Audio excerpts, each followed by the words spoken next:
Bhagavad Gita 11th chapter విశ్వరూప దర్శనయోగంలో 23rd శ్లోక. రూపం మహత్తే బహువక్త్రనేత్రం మహాబాహో బహుబాహురుపాధం బహూధరం బహుద్రంష్ట్రకరాళం దృష్ట్వా లోకాః ప్రవ్యదితాస్తదాహం. ఏదైతే విశ్వరూపాన్ని చూస్తున్నాడో ఇంతకు ముందు శ్లోకాలేమో అందులో నాకు అనేకంగా కనిపిస్తున్నాయని ఏకాదశ రుద్రులు ఉన్నారు, ఆదిత్యులు ఉన్నారు, వసువులు, వీళ్ళందరూ ఉన్నారైతే ఏ రూపాన్ని అయితే ఇప్పుడు నేను చూస్తున్నానో ఈ రూపాన్నే చూస్తున్న అటువంటి వాళ్ళందరూ కూడా భయానికి లోనవుతున్నారు అని చెప్పాడు. అయితే ఇప్పుడు చూస్తున్న రూపాన్ని ఇంకా ఇంకా అంటే అదే చెప్తున్నాడు, ఇంకా ఇంకా వర్ణిస్తూ చెప్తున్నాడు. ఎలా అయితే ఒక్కసారిగా ఏదన్నా చూసేసరికి రూపం అనిపిస్తుంది, దాన్ని ఇంకా ఇంకా చూసేసరికి ఆ ముఖానికి కళ్ళు ఎక్కడున్నాయి, బొట్టు ఎంత ఉంది, ఏం పెట్టుకున్నారు, ఇవన్నీ కనిపిస్తాయి. ఇంకా చూసేసరికి ఆ పెట్టుకున్న దానికి ఏ రంగులు ఉన్నాయి, అందులో మళ్ళీ ఎంతలాగా అన్నీ చేసున్నాయి అన్నది, ఎన్ని పొదగబడి ఉన్నాయి అన్నది స్పష్టంగా చూసే కొద్దీ ఎలా అయితే వస్తుందో, చూస్తూ చూస్తూ చూస్తూ భయానికి ఆశ్చర్యానికి అన్నిటికీ లోబడుతూనే ఆ రూపంలో అనేకంగా ఉన్నవన్నీ కూడా దర్శిస్తూ దాన్ని మళ్ళీ మళ్ళీ చెప్తూనే ఉన్నాడు అర్జునుడు.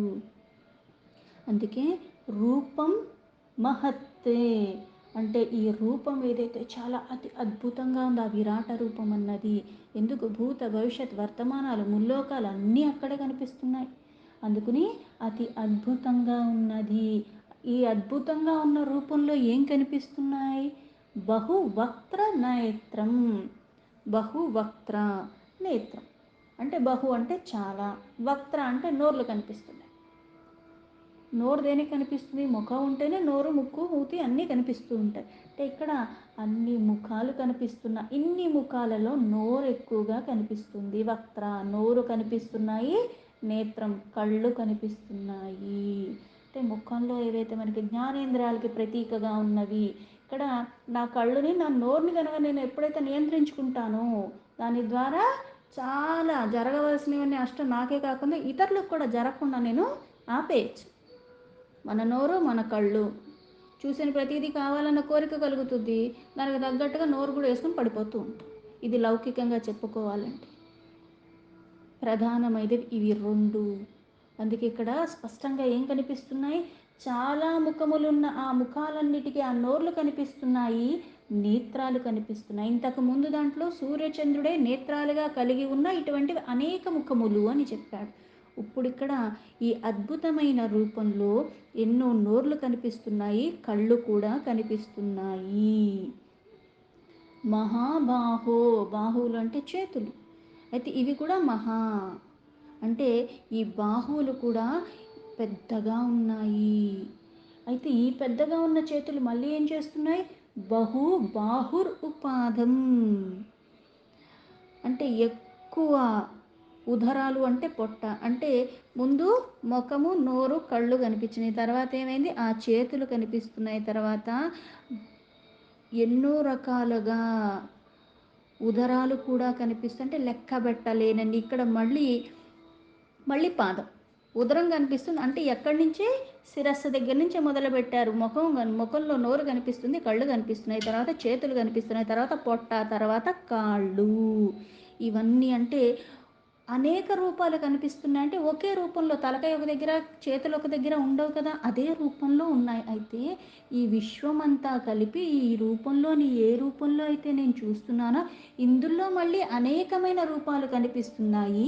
ఈ అనేకమైన రూపాలు ఒక్క రూపాన్ని ఎలా అయితే ఈ ఒక్క రూపంలో ఏ ఉన్నాయో మళ్ళీ ఇక్కడ అనేక రూపాల్లో కూడా అవే ఉన్నాయి. అన్ని నోర్లు కనిపిస్తున్నాయి, అన్ని కళ్ళు కనిపిస్తున్నాయి, అన్ని చేతులు కనిపిస్తున్నాయి, అన్ని పొట్టలు కనిపిస్తున్నాయి, అన్ని పాదాలు కనిపిస్తున్నాయి. విడివిడిగా ముక్కలు చేసింది కదా, ఇది ఒక శరీరం. అంటే ఈ యొక్క విశ్వరూపంలో విశ్వమంతలో ఉన్న ప్రతి దాంట్లో కూడా నాకు ఇన్ని కనిపిస్తున్నాయి, మళ్ళీ ఇన్ని అనేకంగా ఉన్నాయి. బహుధరం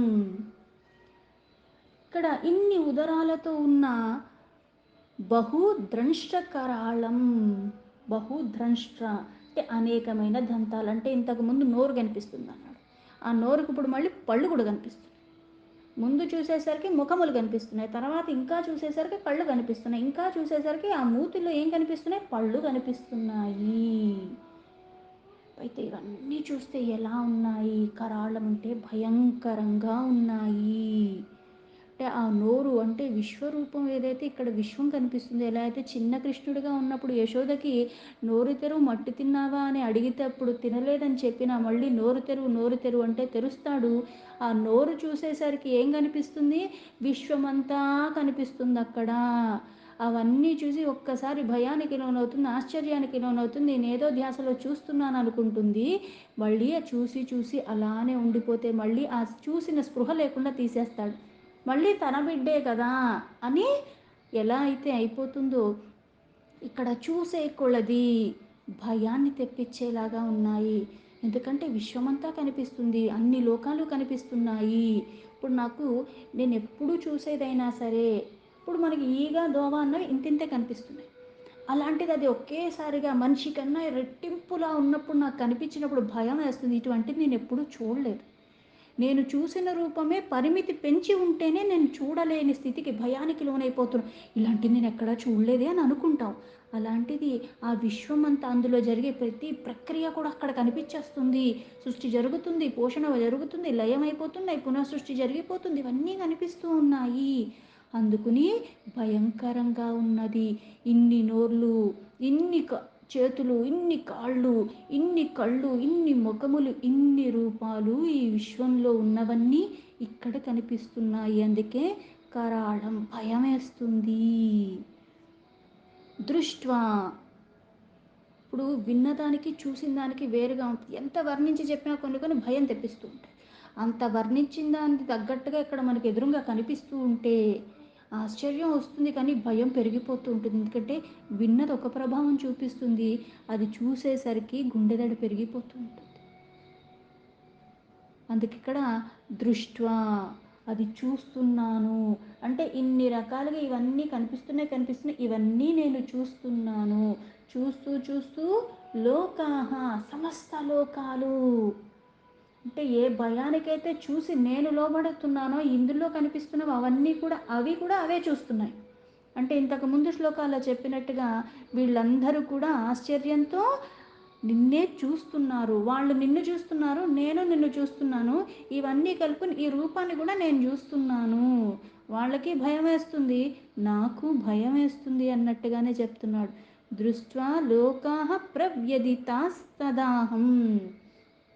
ఈ సమస్త లోకాలు కూడా ఏవైతే ఉన్నాయో ఇక్కడ భయానికి లోనైపోతున్నాయి. అవన్నీ కాదు, నేను కూడా భయపడుతున్నాను. ఇప్పుడు ఏదన్నా ఒక తీవ్రత ఎలా ఉంటుంది? నాకు భయం వేసింది, నాకు నచ్చలేదు, నా ఒక్కదానికే నచ్చల, నాకు ఒక్కదానికే భయం వేసింది, అందరూ బాగానే ఉన్నారు, దాని ప్రభావం అంత ఉండదు.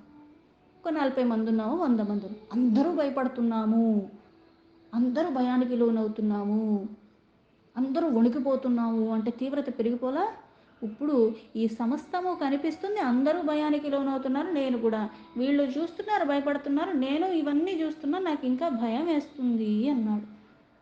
అంటే విన్నది ఒక లెక్క, చూసింది ఒక లెక్క, అది కూడా ఇంత దగ్గరగా ఊహించని రీతిగా అంతా కనిపిస్తుంది, అందుకు భయం వేస్తుంది నాకు అన్నాడు. శ్లోకానికి యథాతథ మీనింగ్ తీసుకుంటే రూపం మహత్తే బహువక్త్రనేత్రం మహాబాహో బహుబాహురుపాధం బహూదరం బహుద్రంష్ట్రాకరాళం దృష్ట్వా లోకాః ప్రవ్యదితాస్తదాహం.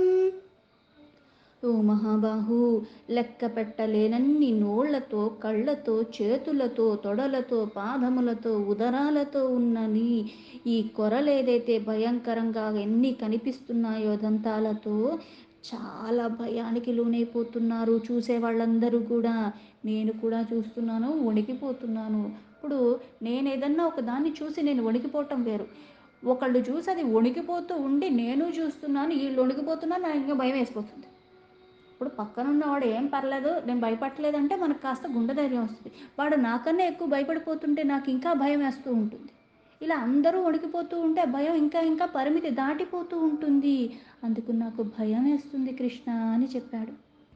మనకి లలిత లలితా సహస్రనామంలో కూడా ఉన్మేష నిమిషోత్పన్న విపన్న భువనావళి అన్న శ్లోకాలో కిందట సహస్రశీర్ష వదన సహస్రాక్షి సహస్రపాత్ అంటే పరమాత్మ ఒక తత్వం ఏంటి అంటే ఇక్కడ సహస్ర అంటే 1000 అన్నట్టుగా కాదు, అనంతమైన ఆ తత్వానికి ప్రతీక. అందుకని అనంతమైన శిరస్సులతో ఉండి ఎంతో శోభాయమానంగా అనంతం అనంతం, అందుకే ఇక్కడ అనంతమైన కళ్ళు, అలాగే అనంతమైన పాదాలు. లలితలను కాదు, మనకి ఏదైతే పరమాత్మ తత్వాన్ని చెప్పటానికి లలిత తీసుకున్నా విష్ణు తీసుకున్నా ఎక్కడ తీసుకున్నా చెప్పింది పరమాత్మ తత్వమే. ఆ వేదాల్లో కూడా సారమంతా కూడా ఇదే. అందుకే అక్కడ కూడా మనకి పురుష సూక్తంలో కూడా అవే చెప్తూ ఉంటారు. ఎందుకు? అనేకంగా ఉన్న ఆ పరమాత్మయే ఏకంగా ఉన్న పరమాత్మయే అనేకమయ్యాడు. ఇక్కడ అనేకంగా ఉండటానికి కూడా కారణమైన వాడు పరమాత్మయే. అందుకే ఉపనిషత్తుల్లో కూడా వేదంలోంచి సారమే తీసుకొచ్చి అక్కడ కూడా పెట్టబడింది.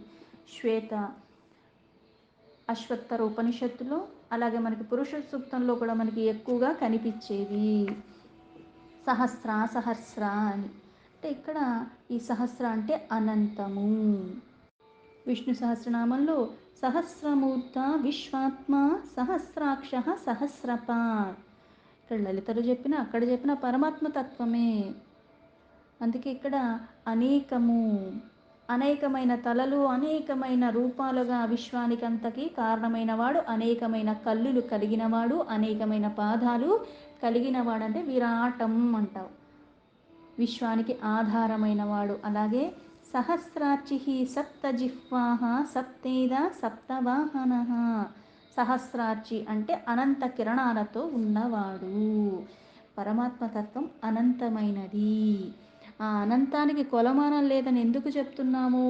ఆది అంతము లేని ఆ పరమాత్మ పరిమితితో ఉన్నట్టుగా కనిపించినప్పటికి కూడా ఆ విశ్వంలో జరిగేది మొత్తం కూడా ఈ విరాట రూపంలో చూపిస్తున్నాడు. అందుకే సర్వోత్కృష్టమైన వేల కొలదిగా అక్కడ అనేకం అంటే అనంతం, 1000 అని వచ్చింది అంటే అర్థం అనంతం. అంటే ఇప్పుడు సహస్రనామాల్లో మనకి 1000 నామాలే ఉన్నాయి అంటే అంతకి పరిమితి ఉన్నవాడా పరమాత్మ? లేదు. ఏ నామమైనా పరమాత్మే, ఏ రూపమైనా పరమాత్మ. ఎందుకు? చైతన్య రూపంలో అందులో ఉన్నాడు కాబట్టి దీనికి ఉనికి ఉన్నది, ఇది కొన్ని చెయ్యగలుగుతుంది క్రియలు, లేకపోతే దీనికి అస్తిత్వం లేదు. అందుకే ఇక్కడ అనేకమైన తలలు, అనేకమైన కళ్ళు, అనేకమైన పాదాలు అన్నీ కనిపిస్తున్నాయి. విశ్వమంతా కూడా ఆవరించి ఉన్నది నువ్వొక్కడివి. పైగా వీటికి మళ్ళీ అతీతంగా పరంగా ఉన్నవాడివి కూడా నువ్వే. పైగా అందరి ఆ శరీరంలో ఉన్నది పరమాత్మ. అందుకు నీ కాళ్ళైనా చేతులైనా ఇవన్నీ ఎవరివి? పరమాత్మవే. మళ్ళీ హృదయ అంతరంగికంగా కూడా ఉన్నది హృదయాకాశం అంట, హుద్గుహ, గోప్యంగా ఉన్నవాడు. దాన్ని తెలుసుకునేదానికి ఈ జీవితమే సరిపోదు. ఇట్లా ఉన్న నిన్ను వీళ్ళందరూ చూస్తున్నారు అంటే వాళ్ళు జ్ఞానమయంగా చూస్తున్నారు. అజ్ఞానంతో ఉన్న వాళ్ళు అందరూ ఉన్నది అక్కడే. వీళ్ళందరూ చూస్తున్నారు కానీ ఇప్పుడు నాకు భయం వేస్తుంది అన్నాడు. వేల కొలదిగా ఉన్నవన్నీ కూడా అన్నిటికీ అతీతమైన పరమాత్మ పరిమితమైన రూపంలో కనిపిస్తున్న ఈ రూపంలో మళ్ళీ దివ్య దృష్టినిచ్చి అవన్నీ చూపిస్తున్నాడు. నేను దర్శించే వాటిలో ఇటువంటి ఉన్నతమైన దేవతలు, ఋషులు, వీళ్ళందరూ కూడా రుద్రులు, వీళ్ళందరూ అక్కడ కనపడుతున్నారు. వాళ్ళు కూడా నిన్నే దర్శిస్తున్నారు. వాళ్ళు భయానికి లోనవుతున్నారు. భయం భయం భయం. ఆ విశ్వరూపాన్ని ఒక్కసారిగా చూస్తే భయం వేస్తుంది. అందుకే మనకి కఠోపనిషత్తులో కూడా చెప్తారు, భయదాస్యాగ్నిస్తపతి భయాత్తపతి సూర్య. అంటే ఇక్కడ భయం భయం అంటే అర్థం ఏంటి అంటే ఇప్పుడు ఏవైతే ఇప్పుడు మన శరీరమే ఉంది, ఆకలి వేస్తుందని నాకు తెలుస్తుంది, నా చెయ్యి వెళ్ళిపోయి దానికి దానికి తినేది కదా, నేను వెళ్ళాలి ఈ శరీరాన్ని తీసుకొని అక్కడ పెట్టాలి, అది తీసుకుని తింటున్నాను. తిన్న తర్వాత నువ్వు దీన్ని జీర్ణం చేసి దీన్ని మళ్ళీ నా లంగ్స్ కింద ఇవ్వు, అలాగే నా హార్ట్ కింద ఇవ్వు, అలాగే నా కిడ్నీలకి ఇంత ఇవ్వు, నా కాళ్ళకి ఇంత ఇవ్వు, నా నరాలకి ఇంత ఇవ్వు, నా రక్తానికి ఇంత ఇవ్వు, నా కళ్ళకి ఇంత ఇవ్వు శక్తి అని నేను చెప్తున్నానా? లేదా? దాని ప్రక్రియ చేసి తినటం వరకే నా పని. పైగా ఏది తినాలి ఎంత తినాలి అన్నది మాత్రం నేను విచక్షణ పెట్టుకోవాలి. నా నోరు చెప్పదు కదా ఇంతే తిను అని. నేను తర్వాత బలవంతంగా పెడుతుంటే పిల్లలు ఎలా అయితే నోట్లోంచి వెళ్ళనివ్వరు వాళ్ళకి ఇష్టం లేకపోతే. నేను అంత బలవంతంగా కొట్టినా తిట్టినా సరే నోరు తెరవరు. ఇప్పుడు నేను తినేది నా నోరు అలా చేయదు కదా. కాకపోతే ఒక పరిమితి, ఇంకా పీకల దాకా ఉంది, ఇంకా ఇంకా కుక్కుతున్నాను, ఏమవుతుంది? కక్కొచ్చేస్తుంది. తర్వాత మళ్ళీ కాసేపు తింటాం ఆపేస్తాను, మళ్ళీ ఆకలేస్తుంది, మళ్ళీ తింటాను. నోరు ఆపేయమని చెప్తుందా? లేదు కాకపోతే నాకు పొట్ట నిండిందని తెలియగానే మరీ పీకల దాకా తినకుండా కాస్త అవ్వగానే నేను ఆపేయటం నేర్చుకోవాలి. అప్పుడు ఈ శరీరం ఎలా అయితే వినియోగించుకోవాల్సిన విధానంగా వినియోగించుకుంటే పనిచేస్తుంది. అయితే తిన్నది ఆహారం ఏదైనా సరే లోపల జీర్ణ వ్యవస్థ ఉంది. జీర్ణం అవుతుంది. అది అరిగిపోతుంది. చక్కగా శరీరానికి కావాల్సిన శక్తినిస్తుంది. ఆ రక్తం తల నుంచి పాదాల దాకా ప్రవహించటానికి మళ్ళీ ఎక్కడెక్కడ ఎలా ఉండాలో అది మళ్ళీ అతిగా తీవ్రంగా ఇప్పుడు సముద్రంలో పౌర్ణమికి ఒకలాగా అమావాస్యకు ఒకలాగా అలలు పెరుగుతూ ఉంటాయి. అలా కాకుండా అలజడి లేకుండా ప్రశాంతంగా ఈ లోపల నా ప్రక్రియ జరిగిపోతుంది. నాకు తెలుస్తుందా? లెగుస్తున్నాను, తింటున్నాను, తిరుగుతున్నాను, ఆ పని ఈ పని ఏదో ఒకటి చేసుకున్నాను. లోపల జరగాల్సిన వ్యవస్థ జరిగిపోతుంది. నేను ఇప్పుడు రక్తాన్ని ప్రసరింపజేస్తున్నాను అందుకు నువ్వు కూర్చో అని నాకు చెప్తుందా? లేదే. దాని ప్రక్రియ అది చేస్తుందంటే ఇవన్నీ ఎందుకు చేస్తున్నాయి? ఆ లోపల చైతన్య రూపంలో ఉన్న పరమాత్మకి భయపడిపోయి ఈ చెయ్యవలసిన పనులన్నీ ఆ క్రమంలో, ఎందుకంటే ఒక నియమాన్ని పెట్టాడు, చెయ్యవలసిన పని చెప్పాడు. అందుకని అవి భయానికి ఆయన చూస్తున్నాడన్న భయానికి చేసుకుంటే ఇక్కడ ఆ భయం ఈ భయం అన్ని భయాలే. కాకపోతే నన్ను ఎవరన్నా చూస్తున్నారంటే మళ్ళీ వాడు అధికారంలో ఉన్నాడు అంటే వాడి వల్ల నాకు ఏదన్నా రావాల్సిన లాభం రాదు, లేకపోతే ఏదైనా నష్టం జరుగుతుంది. నాకన్నా ఎక్కువగా బలం ఉన్నాడు, అధికారంలో ఉన్నాడంటే అణిగిమణిగుంటాడు. అదే నాకన్నా కింద వాళ్ళని నేనేం చేస్తాను? నేను కూడా అణిచేస్తూ ఉంటాను. నేను చెప్పినట్టే నువ్వు చెయ్యాలి. ఇక్కడ అన్నిటికీ మూలమైన ఆ పరమాత్మకి భయపడిపోయి అటు సూర్యుడైనా సరే అగ్ని అయినా సరే ఇక్కడ దాన్ని ప్రకాశానికి కారణము దీనికి మూలం అంటే గాలి కూడా ఆ పరమాత్మకి భయపడిపోయి ఏదైతే ప్రక్రియ పెట్టాడో అలానే ప్రవహించుకుంటూ వెళ్ళిపోతాం. అలాగే బీజాల్లోంచి ఎయ్యి రావాలో అన్ని బీజాలు మొక్కలు వచ్చేస్తున్నాయా? అందరూ అంత జ్ఞానంతో ఉంటున్నామా? మనకి భయం భక్తి లేక ఇలా తయారయ్యాము. అందుకే భయం, భక్తి ఉంటే భయం ఉండదంటారు. ఎందుకు? ఆ భక్తి కూడా ఎలా ఉండాలి? సద్భావనతో సత్ప్రవర్తనతో సత్యాన్ని తెలుసుకునే ప్రయత్నాన్ని విడవకుండా నువ్వు ఎప్పుడైతే కొనసాగిస్తూ ఉంటావో ఆ భయానికి తావు ఉండదు. సూర్యచంద్ర తారకలు కూడా పరమాత్మకి భయపడిపోయి ఆ వ్యవస్థ అలా కొనసాగిస్తున్నాయి. నువ్వు లేచినా లెక్కపోయిన ప్రక్రియ నడిచిపోతుంది కదా. అవి ఎలా నడిచిపోతున్నాయి? ఆ పరమాత్మకి భయానికి. ఈ లోకంలో ప్రాణులన్నీ కూడా వ్యక్తమయ్యేది అభివ్యక్తం నుంచే. అవి పని చేయటానికి కూడా ఆ భగవంతుడే ఉన్నాడు. ఆ భగవంతుడికి భయపడి ఆ కారణం చేతనే ఆ కార్యకలాపాలన్నీ కూడా అవి చేస్తున్నాయి. ఈ పరమ సత్యాన్ని ఎవడైతే తెలుసుకుంటాడో వాడు జ్ఞాని. అంటే ఏదన్నా సరే పంచభూతాలు పరమాత్మ అని చెప్పింది ఎందుకు? అన్నిటికీ అధికారం కలిగి ఉన్నవాడు పరమాత్మ అని చెప్పింది ఎందుకు? భయమో భక్తో ఏదో ఒక కారణంగా అవన్నీ ఆయన ఆధీనంలోనే ఉన్నాయి కాబట్టి ఆయనకి భయపడుతూ ఆ పని చేస్తున్నాయి. అందుకే పరమాత్మకి భయపడిపోయి గాలి వీస్తుంది, సూర్యుడు ప్రకాశిస్తున్నాడు, ఇంద్రుడు వర్షాన్ని కురిపిస్తున్నాడు, భూమి ఆ సారం ద్వారా మళ్ళీ ఎలా అయితే ప్రకృతికి భాగంగా ఇవన్నీ జరుగుతూనే ఉన్నాయి. మళ్ళీ సకాలంలో మళ్ళీ వ్యవస్థ అన్నది ఎలా ఉందో యమధర్మరాజు కూడా మృత్యుని ఆ సమయానికి ఇష్టారాజ్యంగా ఎవరు చేయట్లే. ఆ నియమం ఏదైతే పెట్టారో దానికి తగ్గట్టుగానే పనులు చేసుకుంటూ వెళ్ళిపోతున్నారు. భయం వల్ల నిర్వహణ అన్నది అందుకు జరుగుతుంది. పరుగులు పెడుతున్నారు ఇష్టారాజ్యంగా కాదు. ఇప్పుడు నా దగ్గరికి ఒకళ్ళు వచ్చారు అంటే వాళ్ళు ఇష్టంగా వాళ్ళు వచ్చారని మనం అనుకుంటాం. వెళ్ళాలని అనుకున్నా సరే వాళ్ళ ఇంటికి ఇంకొకళ్ళు ఎవరన్నా రావచ్చు, ఆ సమయానికి రాలేకపోవచ్చు, లేకపోతే మధ్యలో కారు ఆగిపోవటం, ఇంకోటి అవ్వటం, లేకపోతే వాళ్ళు వచ్చేసరికి నేను ఇంట్లో లేకపోవటం. ఇవన్నీ మనకి మార్పులు అంటే లౌకికంగా జరిగేదానికి పరమార్థంగా జరిగేదానికి అలాగే ఒక ప్రక్రియకి మూలము పరమ సత్యము అది తెలుసుకుంటే భయం ఉండదు. పట్టుకోవాల్సిన దాన్ని పట్టుకోవాల్సిన విధానంగా పట్టుకుంటే అది నీకు సులభతరం అయిపోతుంది. అందుకే అన్నీ ఆధారపడి ఉన్నది పరమాత్మ మీద. ఆ బాధ్యతనిచ్చావు, ఆ బాధ్యతను వాళ్ళు అంతే భయంతో భక్తితో నిర్వర్తిస్తూ ఉన్నారు. అందుకే ఆ బాధ్యతను నిర్వర్తించిన వాడికి భయం ఉంది, ఇది చూస్తున్న వాడికి భయం ఉంది. ఇక్కడ భయం అంటే అది ఇలా కాకుండా ఇప్పుడు ఇలా తిరగాల్సిన భూమి ఇలా తిరగకుండా రేపు నుంచి నేను ఇటుపక్క నుంచి తిరుగుతాను లేకపోతే ఇలా తిప్పేస్తాను అంటే ఎలా ఉంటుంది? పగలు ఉన్నవాడికి రాత్రి, రాత్రి ఉన్నవాడికి పగలు అయిపోతుంది. పోనీ ఇవే అయ్యి ఆగిపోతాయా? ప్రళయం ఎందుకు వస్తుంది? ఇక్కడ మళ్ళీ చాలా కారణాలుగా మనకి వాయువు దగ్గర నుంచి భూమి దగ్గర నుంచి అన్ని కలుషితాలు ఎందుకున్నాయి? ఇవన్నీ జ్ఞానాన్ని ఇచ్చాడు, చేయవలసిన విధానంగా జీవన విధానాన్ని చేసుకోవటానికి అన్ని ఆధారంగా చేసిన పరమాత్మ ఆ మాధుర్యాన్ని, కోమలత్వాన్ని, కరుణని వీడకుండా ధర్మాన్ని పట్టుకుని నేను నా జీవనానికి కావాల్సినవన్నీ చేసుకోవచ్చు జ్ఞానాన్ని వినియోగించి. కానీ దీని ద్వారా ఇంకొకరికి ఆపద, పైగా ఈ ఆపద అన్నది ఆ క్షణంలో అవ్వచ్చు, కొన్ని సంవత్సరాల తర్వాత కూడా అవ్వచ్చు. అది తెలుసుకునేంత జ్ఞానం నాకు ఉండాలి కదా! అందుకే ఏది ఎలా ఉందో దాన్ని అలానే కొనసాగించమని చెప్తారు. ఆహారాన్ని నోట్లోకే తీసుకోవాలి, చెవుల్లోకి, ముక్కుల్లోకి నేను పెట్టుకోకూడదు. ఆహారమే కదా, నాదే కదా, నా ఇష్టం, నా శరీరం అంటే చెవులు వినటానికి ఉన్నాయి, వినటానికి వినియోగించు, పైగా ఏది పడితే అది వినకని చెప్పాడు. కళ్ళు చూడటానికి ఉన్నాయి, ఏది చూడాలో, ఎంత చూడాలో, మళ్ళీ చూసింది మళ్ళీ నీ మీద ప్రభావం చూపిస్తుంది అంటే దాన్ని నియంత్రించుకోవటం కూడా తెలుసుకునే జ్ఞానాన్ని నీకిచ్చాడు. ఇవన్నీ నన్ను ఉద్ధరించడానికి వినియోగించుకునేలాగా నేను అనుక్షణం ఆ భయంతో ఉండాలి. జ్ఞానమయం. అందుకే ఇక్కడ ఇవన్నీ అందుకు అలా చెప్పారు. ఎవరు ఏ పని చెయ్యటానికి కూడా ఆ స్వభావాలు మళ్ళీ విడవకుండా సమగ్రంగా అన్నీ స్వీకరించి, అందుకే శ్రీకృష్ణుడు అర్జునుడికి చూపించిన అతి భయంకరమైన విశ్వరూప దర్శనం జీవితంలో మరో పక్కే. అంటే ఇక్కడ వేరే వేరే రూపాలు ఏవైనా ఉన్నప్పటికీ కూడా ఆ పరమాత్మ చూపించిన ఆ విశ్వరూపంలో ఇవన్నీ జరుగుతున్నాయి, వీళ్ళందరూ కూడా కనిపిస్తున్నాయి, ఇవన్నీ కూడా ఆయనకి భయపడుతున్నాయి. ఆ భయానికి కారణంగా వాళ్ళు చెయ్యాల్సిన పనులు అతిక్రమించకుండా అదే సమయానికి ఎలా చెప్పాడో అలానే చేసుకుంటూ వెళ్ళిపోతున్నారు మృత్యుతో సహా. జీవితాన్ని పూర్తిగా పరమాత్మకి ఎప్పుడైతే మనము మరలుస్తామో ఆ సత్యం అప్పుడు మనకు అర్థమవుతుంది. శరీరం పతనం కాకముందే ఆ సత్యాన్ని గ్రహించగలిగిన వాడు ఉద్ధరింపబడతాడు.